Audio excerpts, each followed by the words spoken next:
One of these movies features a cameo by the professor, so he had to buy it, even if it set off his OCD. Can you figure out which movie it is?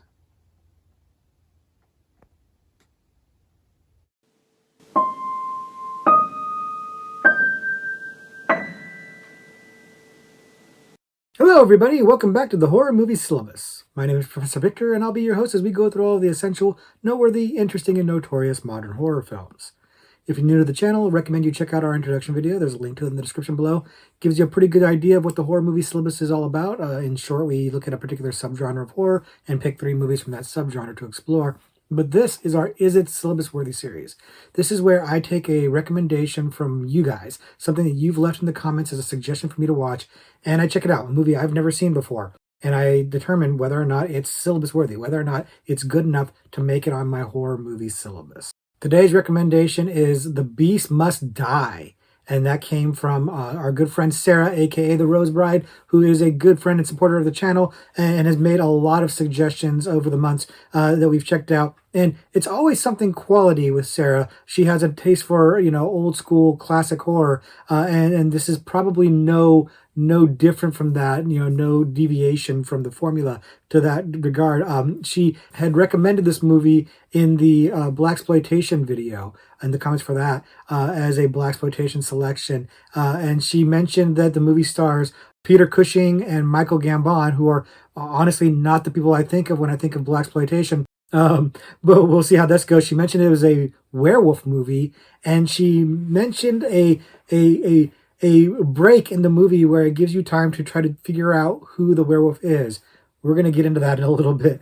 But I had some information to go on in this movie, so I kind of had an idea of what to expect. She had warned me that it's a little bit campy, a little bit cheesy, so I could, adjust my expectations accordingly. And I think that was probably a good thing for the movie. Again, we're going to get into all this, but there are a lot of things to talk about when it comes to this movie. So why don't we go ahead and jump into our recap right now. Like I said, the movie that we're looking at today is called The Beast Must Die. Beast Must Die came out in 1974, and it seems to be a British production. It is, a lot of British actors there. Like I mentioned, Peter Cushing, Michael Gambon, who are, notorious legends to this day. And it's directed by a man named Paul Annett, who seemed to be more famous for doing TV work. I think this is his only film. A white director, mostly white cast, but it was suggested as a blaxploitation movie. So is it that? Well, we're going to get into that in just a minute.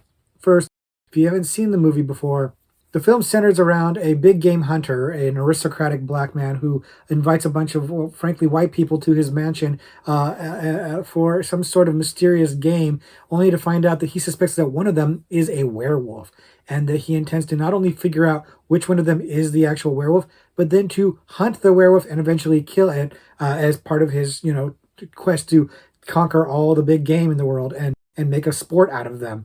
It's kind of a wild premise, and it leads to some hijinks, of course, but it is an interesting setup and one that I really, really like. They've come up with a really basic idea that's easy to wrap your head around and executed it fairly well, at least in the initial part of the movie. You've got this whole notion of this big game hunter who's very rich, who has set up this compound, his mansion and the surrounding area, with all kinds of technological doohickeys and whatnot that he can use to track and keep track of and keep people confined in his estate so that he can figure out the mystery of who the werewolf is and then hunt them. And this technology, not for nothing, 1974, but that stuff would still be pretty advanced by today's standards. It would be pretty impressive to have some of this stuff even today. So that actually works out rather well. And it's got a really cool old mansion as the location with the surrounding woods. It's a really cool area, and the location is set up really, really well. They start out by establishing all of the safeguards and technology around there. And it's kind of drops you in there. It's this mysterious thing like this guy's being hunted, but he's not being hunted. He's testing out his security system and stuff. And it's cool. It's great. And it's an interesting thing because they tell you right up front that there's a werewolf mystery, that there's going to be a werewolf in this movie, and you got to try to figure out who it is. It's kind of weird, honestly. It's weird that they just flat out, literally tell you this in the beginning of the movie. They tell the audience, figure out who the werewolf is. And I was down for that. I was down for that because it seemed fun. It seemed like, kind of like Werewolves Within, both the game and the movie, which we've talked about, where, you know somebody's a werewolf, but you don't know who, and you've got to figure it out. And that's cool. That's a fun idea. And I was down for some fun. Here's the thing. The movie isn't really trying to have fun. It's trying to be kind of serious. And that is maybe its biggest flaw, biggest downfall. It's got a lot of really quality actors in the movie. Again, I mentioned Peter Cushing, I mentioned Michael Gambon, and the lead, Calvin Lockhart, who's a good actor. He's done some good work. I'm not as familiar with all his work, but I've seen some of it. I know who he is.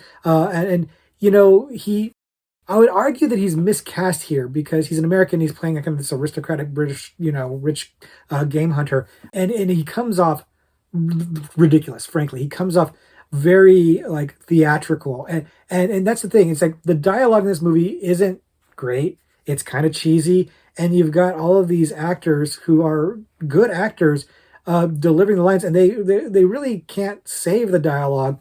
And instead, it's almost like they're going really big, and it comes off very cheesy, very campy, like Sarah had warned. It really does it feels like Shakespearean, but almost like a Shakespearean parody. And that would be a lot of fun if this were trying to be a campy movie, if this were trying to lean into the camp, but it's not actually doing that. It's actually trying to take it serious. It's based on a short story that is a straightforward, not comedic short story. And while it has some interesting elements into it in terms of like the scientific aspects of lycanthropy, like what scientifically would make somebody into a werewolf, that is reflected in the movie as well. It really is trying to play it straight. It's not trying to be fun. It's not trying to be exploitation. And that's the key thing I'm trying to get at here.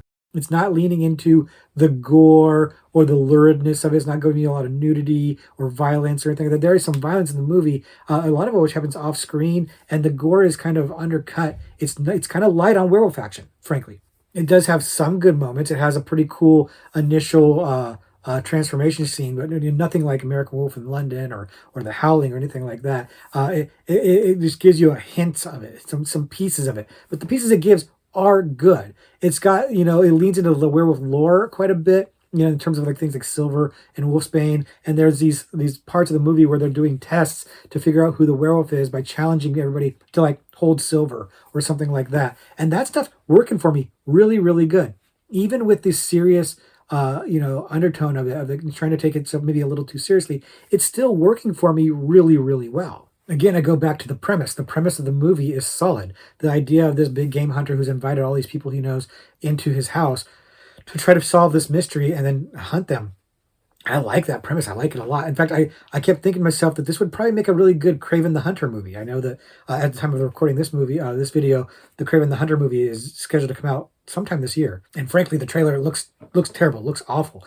If this were the premise of the movie, I think this would be pretty cool. This is a kind of a cool idea because the main character does kind of come off a little bit like a Kraven without the superhero aspect of it. But, somebody who's obsessed with, catching the big game, trying to hunt a monster. It's awesome. I really like this idea.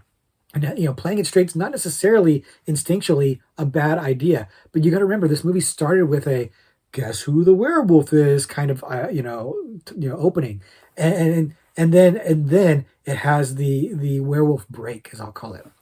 It literally towards the end of the movie, like right in the climax, it stops and it gives you 30 seconds or so to figure out who the werewolf is. Like locking you guys, kind of like I do with the trivia questions at the end of the videos, where I give you guys like, some time to try to figure out, and I tell you lock in your answers because I'm going to give my answer. Like it does that in the movie. It literally stops the movie and does that. Apparently, that was something that the director was not happy about. He blamed it on the producer. He didn't like that. He felt like it stopped the movie. He's right. It does stop the movie. But here's the thing. If they were leaning into the camp of this, the silliness of this would fit right in.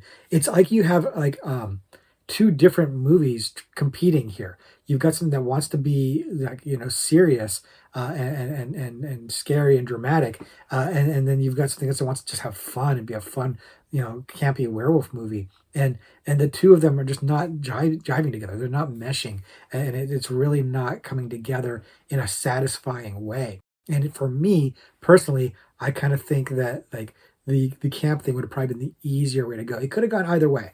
You could have stripped out the who's the werewolf stuff, the break, and really kind of leaned into it, but you would have had to tighten up the dialogue a little bit. You would have had to maybe have the actors play it a little bit more somber. And it could have worked as a drama slash, horror movie. But the way that the dialogue was delivered and written, and the lack of budget to show like some really cool gore effects or really cool scary scenes or action scenes, probably lends itself better to being a little bit more on the campy side, doing something a little bit more exploitation-y, frankly. And it doesn't do that, and that's a missed opportunity. It's a Jekyll and Hyde type movie. It doesn't really know what it wants to be, and it kind of starts trying to do both, or one tries to start overtaking the other, and it's tough. It's a tough one to get behind because of that. And so, where I wind up, is it syllabus worthy? Did I love it? Did I hate it? Well, let's find out. So, is it syllabus worthy? No, it's not. It's not syllabus worthy. It's not really a black exploitation movie. It's got a black lead, and one other black character, but it's predominantly a white cast, and it's a white filmmaker. So already, it's not really scratching that black exploitation itch. It's not really, a black voice there, and it's not really leaning into the exploitation aspect of it. It really kind of trying to take itself a little more too seriously to be a black exploitation movie, and not for nothing. It's really not going to cut it as a werewolf movie either. That's because simply the stiff competition in the werewolf subgenre. There's just too many better werewolf movies with better transformations, better scary scenes, better gore, better action. It's just not going to make the cut there either. It's interesting because apparently there's an alternate title in some markets for this movie called Black Werewolf. That sounds awesome. And that's the movie that I kind of wish we would have gotten. Had they, if they called this movie Black Werewolf, it's a little misleading, to be honest with you. With the movie you're getting, Black Wolf tells you you're getting something different, something very black exploitation-y, something fun. And I kind of want that movie. I really, feel like this movie does have this identity crisis. It doesn't know if it wants to be serious or if it wants to be, campy and funny. And I think it should have leaned into the camp and the exploitation aspect of this. I wanted more gore. I wanted more like stereotypes, frankly. I wanted, stalker characters, and I wanted some fun slashing stuff and crazy action, and just, make it fun, funner than it was. Like I said, you have a really cool premise here, and you didn't really do much with it. I will give this to the movie. I did not figure out who the werewolf was when the break came for who figure out who the werewolf is. I guessed wrong. I did not have the right guess. So in that sense, the mystery was pretty tight. Did fairly well. And again, you could have made a serious movie out of this that worked really well, but you would have had to cut some things out and change some things around, and just tighten up that dialogue. And I think it would have been more fun to go the exploitation route. I would have leaned into that more if I was the one making this. Like instead of having this aristocratic, millionaire who is the big game hunter, why not have him be more like a Shaft type character? Lean into the black exploitation aspect of it. Now I don't know. Maybe that feels a little racist. I don't know. But I think it would be cool. Shaft versus werewolf, I'm there. Sign me up. So I kind of wish they would have leaned into the black exploitation tropes a little bit more with this and gone black werewolf, rather than the Beast Must Die. The Beast Must Die felt a little more like trying to be like a Hammer horror movie, with a dash of exploitation. It didn't really. It just didn't come together. The souffle didn't rise, if you will. So it's a missed opportunity. Not a bad time. Like I said, the premise is solid. The acting is fun. It's not as fun. I'm not sure if it's intentionally fun, but it's fun. It's campy and big. And there is some cool werewolf stuff in there, and there's some cool werewolf lore. It keeps coming up a little bit short. So is it worth your time? Yeah, I mean, I didn't feel bored. I didn't regret watching it at all. I was glad to watch it, but it's not going to sniff the syllabus. I'm sorry, it's just not. But I would like to hear what you guys think of it. So if you've checked it out already, leave me some information in the comments about how you feel about it. Sarah, that includes you. And if you haven't seen it, yeah, I'd recommend checking it out. It's worth your time for sure. It's just, manage the expectations and understand what you're going to get. I think Sarah's warning that it's a little cheesy helped, but I didn't really realize how it was going to be kind of a little bit both serious and cheesy. And so that was an interesting surprise that made for an interesting watch, frankly. And now it's time to watch me try to answer a horror trivia pursuit card. And I'm going to go ahead and go with the monster category for obvious reasons here. And the question is, in 1985's Fright Night, what is the name of the former film star that Charlie comes to for help? And this is great because, as you know, it's well established that I don't really do well with names of characters, generally speaking. I'm actually pretty good with actor names, but not so much with character names on the whole. But the caveat is I do pretty well if they're kind of iconic characters, at least within the horror genre. I'm good with remembering some of the more iconic character names. And I would argue that this character from Fright Night is an iconic character for sure. Um, and is it Roddy McDowall, I think, who plays him in the movie, is a classic performance, classic actor, and then the remake did a vast reinterpretation of the character that also, frankly, worked for me. I think it was David Tennant playing that version, and worked really well. I'm kind of giving you clues, actually. I'm supposed to be prattling on to give you guys a chance to think about it. I guess I'm giving you some clues here because I do know the answer. I know the answer to this one. I remember this character. It is an iconic character. Great movie, Fright Night. We've talked about Fright Night, both the original and the remake. Remake's good too. One of the rare times where the remake is as good as the original. Well, maybe not as good as the original, but good in its own right. I think really good. So I think I've prattled on long enough. And again, this one, again, classic character. You probably know this one already, but I'm going to go ahead and make my guess. So wrap it up, lock in your answer. My guess, like, here it is. Who is the werewolf? I told you. So lock in your answer. Here's my answer. The actor's name is Peter Vincent. That's the character. He's like a TV vampire hunter.